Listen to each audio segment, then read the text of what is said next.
کہ supreme court کا وہ جو بین الاقوامی سازش اور غداری والا کیس جو ہے اس کا تفصیلی فیصلہ آ گیا ہے۔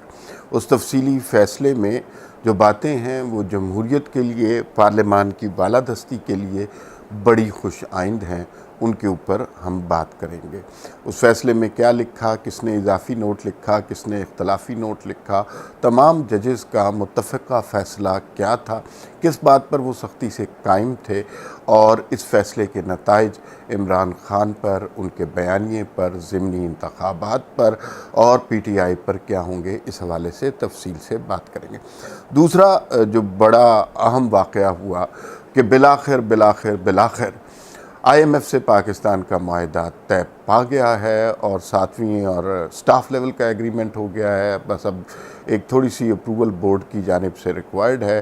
اب 7ویں اور 8ویں قسط کے طور پر 1.7 بلین روپیز جو ڈالرز ہیں وہ پاکستان کو ادا کیے جائیں گے، اور یہ معاہدہ اب 2023 تک ہو گیا ہے۔ اس دوران جو رقم ہے اس کے اندر اضافہ ہو جائے گا۔ انیشلی سوچ رہے تھے ہم کہ یہ 1 بلین ڈالر کے لیے ہم تڑپ رہے تھے، ترس رہے تھے، بیکاریوں کی طرح بھیک مانگ رہے تھے، اور آئی ایم ایف نے بری طرح شکنجے میں ہمیں جکڑا ہوا تھا۔ اب وہ معاملات جو ہیں اس سے زیادہ آگے پہنچ ہوئے ہیں۔ 2023 تک جو رقم ہم نے ملنی ہے وہ کافی زیادہ ہے۔ اس کے پاکستان کی اکانومی پہ، نیبرنگ کنٹریز پہ، خارجہ پالیسی کے تعلقات پر، اور وہ ممالک جو پاکستان کی مدد کرنا چاہتے تھے لیکن آئی ایم ایف کے اس معاہدے کی اپروول نہ ہونے کی وجہ سے رکے ہوئے تھے، اس کا کیا امپیکٹ ہوگا اور پاکستان کے لیے یہ خبر کتنی خوش آئند ہے، اس پر بات کی جائے گی۔ سب سے پہلے بات کرتے ہیں سپریم کورٹ کے تفصیلی فیصلے کی۔ دیکھیے، ایک عموماً یہ بحث ہوتی ہے کہ عمران خان کا جو دور تھا وہ بڑا تباہ کن دور تھا۔ اس میں معیشت تباہ ہو گئی، اخلاقیات تباہ ہو گئی، اس میں سیاست تباہ ہو گئی، پارلیمان کو پیروں تلے رون دیا گیا، آئین کو ٹھوکر مار دی گئی۔ لیکن میں اپنے ذاتی تجزیے میں یہ سمجھتا ہوں کہ عمران خان کے دور حکومت کیا پاکستان کو بحیثیت ایک ملک بہت زیادہ فائدہ ہوا ہے، اور وہ فائدہ جو ہے مثلا ہمیں اس طرح اس کے ثمرات نظر نہیں آتے۔ 75 سال کی تاریخ میں 4.25 سال عمران خان صاحب نے حکومت کی، لیکن اس 4.25 سال میں جو ابتری انہوں نے پیدا کی اس کے بہرحال پازیٹیو افیکٹ ہوا ہے، اور یہ لانگ ٹرم میں ہمیں اندازہ ہوگا کہ عمران خان کا جو تکلیف دہ اور تاریک دور تھا وہ ہمارے لیے کس طرح اچھا ثابت ہوا۔ 2-3 باتیں اس ضمن میں آپ کو بتا دیتا ہوں۔ دیکھیے، ہماری عدالتوں نے ہمیشہ سیاستدانوں کے خلاف، پارلیمان کے خلاف، جمہوریت کے خلاف نظریہ ضرورت کا ساتھ دیا ہے، چاہے وہ کسی ڈکٹیٹر کا معاملہ ہو، چاہے کسی چیف جسٹس کی برطرفی کا معاملہ ہو، ایک نظریہ ضرورت یہاں پر تخلیق کر لیا جاتا تھا۔ آئین میں سے کچھ ایسی شکیں دریافت یا تخلیق کر لی جاتی تھیں جس کی بنا پر جمہوریت کو اور پارلیمان کو سبوتاژ کیا جاتا ہے۔ عمران خان نے اس ملک کو مختصر وقت میں اتنا نقصان پہنچایا کہ وہ عدالتیں جو کبھی عمران خان کو صادق اور امین کا خطاب دیتی تھیں، وہی عدالتیں جو ہیں انہوں نے نظریہ ضرورت کو، نظریہ جمہوریت کو ترجیح دی اور آئین کے مطابق فیصلے کیے، جو کہ پاکستان کی تاریخ میں ایک انوکھی بات ہے۔ دوسری بات یہ ہے کہ وہ سارے ادارے جو عمران خان کے دور میں 1 پیج کا دم بھرتے تھے، عمران خان کی حکومت لانے میں ان سب کا بڑا کردار تھا، اور عمران خان نے ان کے بل پر 4.25 سال حکومت تو نہیں کی، لیکن وہ سے برا سا لفظ ہے، بدماشی کی ہے کہ جو دل چاہے کرو، آئین جو کہتا ہے، قانون جو کہتا ہے۔ اس ملک کو لوٹا بھی انہوں نے دبا کے، لیکن الٹیمیٹلی اس کا ایڈوانٹیج یہ ہوا کہ وہ ادارے جو 1 پیج پر تھے، جو عمران خان کا دم بھرتے تھے، انہوں نے نیوٹرل ہونے کو گوارا سمجھا۔ یہ ہماری سب کی بڑی خواہش تھی، اور وہ تمام لوگ جو جمہوریت پسند ہیں وہ یہ چاہتے تھے کہ کسی طرح اس ملک کے ادارے کسی ایک خاص پولیٹیکل سچویشن میں نیوٹرل نہ ہو جائیں، بلکہ وہ ہمیشہ پاکستان کی سیاست اور جمہوریت کے معاملے میں نیوٹرل رہیں، ایوان کو چلنے دیں، ملک عوام کے نمائندوں کو فیصلہ کرنے دیں۔ اور یہی اب ہم نے دیکھا ہے کہ ادارے اب نیوٹرل ہو گئے ہیں، اور اب ان کو نیوٹرل نہ کرنے کی کوشش جو ہے وہ عمران خان کر رہے ہیں۔ وہ کہہ رہے ہیں کہ پہلے آپ میرے ساتھ تھے، اب میرے ساتھ کیوں نہیں ہیں؟ تو اس میں سراسر قصور عمران خان کا ہے۔ اگر پاکستان ترقی کر رہا ہوتا، ہمارے خزانے میں کچھ پیسے ہوتے، گروتھ ریٹ بڑھ گیا ہوتا، تو شاید ادارے اب بھی نیوٹرل نہ ہوتے۔ لیکن عمران خان کی ابتر کارکردگی کی وجہ سے ہمیں یہ دیکھنا پڑا کہ اب اداروں نے نیوٹرل ہونے میں ہی بہتری جانی۔ پولیٹیکل سین پر جو فائدہ ہوا، جنرل مشرف نے نواز شریف صاحب کو ملک بدر کر دیا تھا۔ 10 سال کے قریب ان کا ارادہ تھا کہ ملک سے باہر رہیں، شاید 7-8 سال کے بعد میاں صاحب واپس آ گئے تھے۔ یہاں پر پارٹی کے لوگ بہت ناراض تھے، لیکن بالآخر وہ واپس آئے، اور لوگوں کو بہت شکوے تھے کہ آپ واپس کیوں نہیں آئے، اور آپ نے جو ہے ہمارا ساتھ کیوں نہیں دیا جنرل مشرف کے ظلم اور استبداد کے مقابلے میں۔ تو اس دفعہ ہم نے یہ صورتحال مختلف دیکھی۔ اس دفعہ نواز شریف لندن میں تھے، ان کی بیٹی بھی مریم نواز لندن میں تھی، اور جب لوگوں پر افتاد پڑی عمران خان کی حکومت کی صورت میں، دونوں واپس آئے، قید کو گوارا کیا، ظلم و ستم کو سہا، اور مشقت کو اور تکلیف کو اور اذیت کو برداشت کیا، لیکن اپنے لوگوں کے ساتھ رہے۔ یہی پولیٹیکل پارٹی سے، پولیٹیکل لیڈرشپ سے عوام کی ریکوائرمنٹ تھی کہ ایک ڈکٹیٹر آ جائے تو آپ انہیں چھوڑ کے نہ چلے جائیں، بلکہ عوام کے ساتھ سول سپریمیسی کی جنگ میں حصہ لیں۔ تو یہ 3 فوائد مجھے لگتا ہے عمران خان کے دور کے ہوئے ہیں۔ چوتھا فائدہ جو یہ ہوا ہے کہ سول سپریمیسی کے حوالے سے لوگوں کے ذہنوں میں ایک شعور پیدا ہو گیا ہے، ایک بیداری ہو گئی ہے، اور جو کسی صورت بھی اگر عمران خان کا دور اتنا تاریک نہ ہوتا تو یہ بیداری کسی صورت میں نہ ہوتی۔ اگر نواز شریف کو اس بدترین طریقے سے بے دخل نہ کیا جاتا تو عوام میں یہ شعور نہیں آنا تھا۔ تو یہ 4 بڑے بڑے فائدے ہیں جو عمران خان کے دور حکومت کے ہوئے۔ سپریم کورٹ کا جو اب فیصلہ آیا ہے وہ بھی بنیادی طور پر اس سارے انوائرمنٹ کی توثیق ہے، اور بہت ضروری تھا کہ عدالتوں کی طرف سے اس طرح کا فیصلہ آئے۔ اور یہ اسی کیس کے ضمن میں ہے جس کے بارے میں آپ نے ہم سب نے وہ منظر دیکھا کہ کس طرح عمران خان نے ایک خط لہرا کر کہا کہ یہ ہے وہ ثبوت، اور جس کی وجہ سے بین الاقوامی سازش ہوئی ہے۔ پھر بعد میں پتہ چلا کہ 7 مارچ کو کوئی مراسلہ موصول ہوا تھا۔ پھر اس کے بعد عمران خان صاحب نے کہیں وہ ڈسکس نہیں کیا، کابینہ پارلیمنٹ میں ملک کی سلامتی کا معاملہ تھا تو وہ ڈسکس ہونا چاہیے تھا، کہیں ڈسکس نہیں ہوا۔ پھر ہم نے وہ ڈرامہ بھی دیکھا کہ اسد قیصر اچانک غائب ہو گئے، قاسم سوری نے فواد چودھری کی ایک تقریر سنی جو اس وقت کے لا منسٹر تھے، اس کی بنیاد پر سب پر غداری کا الزام لگا دیا۔ پھر ہم نے وہ ڈرامہ بھی دیکھا کہ قاسم سوری نے اسمبلیاں توڑ دیں۔ پھر اس کے بعد عمران خان کا مختصر سا خطاب چلا، صدر پاکستان عارف علوی کو ایڈوائز دی گئی اور انہوں نے اسمبلیاں توڑ دی گئیں۔ پھر سپریم کورٹ نے انٹروین کیا اور وہ رات تک تحریک عدم اعتماد والا ڈرامہ چلتا رہا، اور پھر کسی صورت میں یہ تسلیم نہیں کیا جا رہا تھا کہ یہ تحریک عدم اعتماد ہو جائے گی۔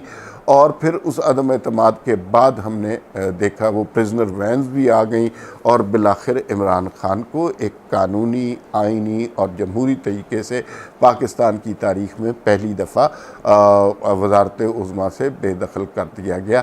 یہ بات عمران خان صاحب کو ظاہر ہے پسند نہیں آئی۔ پھر انہوں نے عالمی سازش کا ایک ڈھونگ رچایا، پھر پروپیگنڈا کے تو وہ ماسٹر ہیں، ساری دنیا سے میں احتجاج بھی کیا، امریکہ کے خلاف جہاد کا اعلان بھی کیا، ضمنی انتخابات میں لوگوں سے یہ بھی کہا کہ قبر میں تم سے سوال یہ ہوگا کہ تم نے عمران خان کو ووٹ ڈالا کہ نہیں ڈالا۔ عمران خان کی ابھی موجودہ ضمنی انتخابات کی جو کیمپین چل رہی ہے اس میں بھی زیادہ تر وہ بیرونی سازش والی کہانی کریں۔ جو فیصلہ آیا، چونکہ وہ قانونی معاملہ ہے، اس کی تفصیلات میں آپ کی خدمت میں گوش گزار کر دیتا ہوں۔ کچھ چیزیں پڑھ کے دینی ہیں آپ کو تاکہ غلطی کا احتمال نہ رہے۔ اچھا جی، فیصلہ جاری کر دیا 3 اپریل 2002 کو غیر قانونی غیر آئینی طور پر تحریک عدم اعتماد پر ووٹنگ کروائے بغیر اسے مسترد کرتے ہوئے ڈپٹی اسپیکر قومی اسمبلی قاسم سوری کے اجلاس برخاست کرنے کے فوراً بعد وزیر اعظم ٹیلی ویژن پر آئے اور عارف علوی نے اسمبلیاں تحلیل کر دیں اور چند ہی منٹ کے اندر آپ نے دیکھا کہ ملک میں ایک بہت بڑا آئینی قانونی بحران پیدا ہو گیا۔ ڈپٹی اسپیکر نے وہ جو ہے آرڈر پڑھ کے سنایا تھا اور اس میں اسد کیسر کا نام لیا تھا۔ اچھا، سپریم کورٹ نے یہ بات بالکل نلیفائڈ کر دی ہے کہ جو آپ بیرونی سازش کی بات کر رہے ہیں اس کے تو کوئی ثبوت نہیں ملا ہے، نہ وہ ثبوت عدالت میں پیش کیے گئے ہیں۔ عدالت سپریم کورٹ انویسٹیگیٹنگ ایجنسی نہیں ہوتی ہے، آپ نے ثبوت پیش کرنے تھے، قومی سلامتی کا معاملہ تھا، پارلیمان میں بحث کرانی تھی، نہ آپ نے پارلیمان میں کسی کو سنا، نہ اپوزیشن کو، نہ وزیر قانون کے علاوہ کسی نے بات کی، اور اٹھا کر آپ نے جو ہے ایک اپنی یہ اسمبلیاں برطرف کو فارغ کر دیا گیا۔ اس میں جسٹس مظہر عالم میاں خیل نے آرٹیکل 6 کا بھی ذکر کیا ہے، اس کی تفصیلات آپ کو بتاتے ہیں کہ آرٹیکل 6 جو غیر آئینی اقدامات کیے، جس میں قاسم سوری صاحب شامل تھے، جس میں عارف علوی شامل تھے، اور جس میں عمران خان خود شامل تھے، اسپیکر قومی اسمبلی شامل تھے، کیوں نہ ان کے اوپر آرٹیکل 6 لگایا جائے، اور آرٹیکل 6 غداری کے مقدمات پر لگتا ہے۔ کسی نے اس بات کی توثیق نہیں کی کہ عمران خان نے جو کہانی سنائی غداری بین الاقوامی سازش والی، اس کا کوئی حتمی ثبوت تھا۔ سارے لوگ اس بات پر متفق تھے یہ ایک پولیٹیکل گیمکری تھی اور اپنی حکومت کو بچانے کے لیے یہ سازش کی گئی ہے۔ اچھا، جو تفصیلی فیصلہ ہے اس میں 3 ایسے اقدامات تھے جس پر بڑے سخت ایکشنز ہو سکتے تھے، اور ماضی میں ہم نے ایکشن ہوتے بھی دیکھے ہیں، لیکن تھوڑا سا تحریک انصاف کے ساتھ نرمی برتی گئی ہے۔ 3 جو اقدامات تھے جن کے خلاف کارروائی ہو سکتی تھی۔ پہلی بات یہ ہے کہ ارکان اسمبلی کی جانب سے تحریری مطالبے کے باوجود اسپیکر نے 14 دن اجلاس نہیں بلایا تھا۔ یہ آئین کی خلاف بات ہے، اس پہ آرٹیکل 6 لگنا چاہیے تھا۔ دوسرا، ڈپٹی اسپیکر نے بین الاقوامی سازش کی بات کی اور اس میں اپوزیشن کو سنا نہیں، یہ بھی ایک غیر آئینی بات ہے۔ اور تیسرا، ڈپٹی اسپیکر کی جانب سے ناجائز اختیارات کا ناجائز استعمال کرتے ہوئے تحریک عدم اعتماد پر ووٹنگ کرائے بغیر، اب تحریک عدم اعتماد پیش ہو گئی ہے، آئین یہ کہتا ہے ایک دفعہ پیش ہو جائے تو اس کے اوپر 14 دن کے اندر آپ نے ووٹنگ کرانی ہوتی ہے، تو 14 دن گزر گئے اور اس پہ ووٹنگ نہیں کرائی گئی، اور اس کو تحریک عدم اعتماد پیش کرنے والوں کو غدار کہہ کے اس تحریک عدم اعتماد کو مسترد کر دیا گیا۔ یہ عمران خان صاحب کو شاید اس وقت علم نہیں تھا، یہ آئین پاکستان ہے اور یہ کوئی ان کے گھر کی معاملات نہیں ہیں کہ جس طرح چاہے انہیں چلا دیں۔ پھر اس میں جسٹس مظہر عالم میاں خیل کا اختلافی نوٹ بھی آیا۔ انہوں نے کوئی لگی لپٹی نہیں رکھی بلکہ واشگاف الفاظ میں لکھا یہ سب ایک منصوبے کے تحت کیا گیا، اسپیکر غیر حاضر نہیں تھے، وہ ایوان میں موجود تھے، تو پھر انہوں نے اجلاس کی کارروائی خود کیوں نہیں چلائی؟ وہ یہ بتانے سے قاصر رہے، اور انہوں نے مزید یہ فرمایا کہ میں بلا جھجک یہ کہہ سکتا ہوں کہ اسپیکر اور ڈپٹی اسپیکر نے آئینی احکامات کی کھلی خلاف ورزی کی، اور ڈپٹی اسپیکر کے پاس اس روز کی اجلاس کی کارروائی کی صدارت کرنے کا کوئی اختیار نہیں تھا۔ وہ مزید لکھتے ہیں کہ ڈپٹی اسپیکر کا محض یہ اقدام ہی ان کی جانبداری کے لیے کافی ہے، جو کہ میری نظر میں اسپیکر کے عہدے کا شایان شان نہیں، ان کا یہی اقدام ان کے فیصلے کو مسترد کرنے کے لیے کافی ہے۔ اس کے بعد جسٹس مظہر عالم میاں خیل نے مزید سخت الفاظ میں یہ کہا کہ آئین کے ابتدائی الفاظ میں اختیارات کا استعمال ایک مقدس امانت ہے۔ یہ نہیں ہے کہ میں نے عمران خان نے مجھے یہاں پر لگایا ہے تو میں اس کی مرضی سے فیصلہ کروں گا۔ جب آپ اسپیکر ڈپٹی اسپیکر کے عہدوں پر ہوتے ہیں تو آپ آئین کے رکھوالے ہوتے ہیں، آپ ہاؤس کے کسٹوڈین ہوتے ہیں، تو اس کی بنیاد پر آپ اس مقدس امانت میں خیانت کرتے ہیں۔ انہوں نے مزید لکھا کہ تاہم صدر، وزیر اعظم، اسپیکر، ڈپٹی اسپیکر اور وزیر قانون نے اس مقدس امانت میں خیانت کی ہے، اور جو صدر کے اقدامات، اسمبلی توڑنے کے اقدامات معمول کی کارروائی نہیں تھی، بلکہ ایک سوچے سمجھے منصوبے کے تحت آئین کے ساتھ ایک فراڈ کرتے ہوئے تحریک عدم اعتماد کو شکست دینے کے لیے اٹھائے گئے تھے۔ پھر انہوں نے یہ بہت اچھا کیا، انہوں نے کہا جی آرٹیکل 6 لگتا تو ہے، لیکن اس کا فیصلہ عدالت نے نہیں کرنا، اس کا فیصلہ پارلیمان نے کرنا ہے۔ بہت ہی اچھی یہ بات کی ہے۔ گزشتہ چند مہینے سے ہم دیکھ رہے ہیں کہ ہم ہر معاملے میں عدالت کی طرف بھاگ جاتے ہیں، اور جو پارلیمان ہے اس کی عزت، اس کی حرمت کا کسی کو کوئی خیال نہیں ہے۔ یہ سارے فیصلے پارلیمان میں ہونے چاہیے۔ ہم وزراء نے حلف لینا ہوتا ہے، ہمیں سپریم کورٹ کی طرف یا ہائی کورٹ کی طرف جانا پڑتا ہے۔ گورنر کی تعیناتی ہوتی ہے تو سپریم کورٹ اور ہائی کورٹ کی طرف جانا پڑتا ہے۔ وزیر اعلیٰ منتخب ہونا ہے، وزیر اعظم نے حلف اٹھانا ہے۔ ہر معاملے میں جو ہے ہم عدالتوں کی طرف بھاگ رہے ہیں، جو کہ درست جمہوری طریقہ نہیں ہے۔ جمہوریت میں ایسا نہیں ہوتا۔ اس میں آخر میں جسٹس جمال خان مندوخیل نے وضاحت کی کہ عدالتوں نے نظریہ ضرورت کے تحت فیصلوں کو قانونی جواز ماضی میں فراہم کیا ہے، اور اس سے نقصان جو ہے جمہوریت کا ہوا ہے۔ یہ ابتدا میں نے یہ بات کی، تو یہ فیصلہ بہت خوش آئند ہے۔ عمران خان کی عالمی سازش والے ڈرامے کا جو ہے آخری قسط اب آ گئی ہے اور ڈرامہ ختم ہو گیا ہے۔ اب میرے خیال میں ان کی جرت نہیں ہوگی کہ وہ عالمی سازش کی بات کریں۔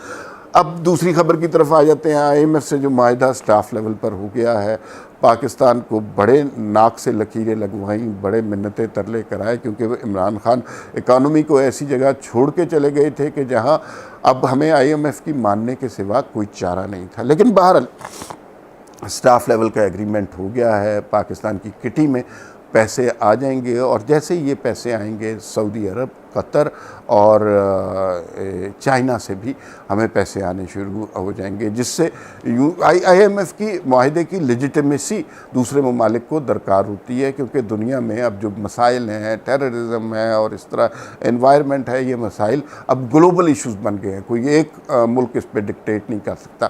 تو جو بھی دنیا میں فنڈنگ ہوتی ہے وہ IMF کے تھرو راؤٹ ہوتی ہے، اور IMF کی لیجیٹمیسی درکار ہوتی ہے۔ IMF نے بھی پاکستان کے ایک شعبے کو اچھی طرح جانچا، اور پھر بالآخر یہ ہم ایک سٹاف لیول ایگریمنٹ پر پہنچ گئے، جس میں مفتاح اسماعیل بہرحال مبارکباد کے مستحق ہیں، اور انہوں نے اپنی ٹیم کا، فائنانس ڈویژن کا بہت زیادہ شکر کیا۔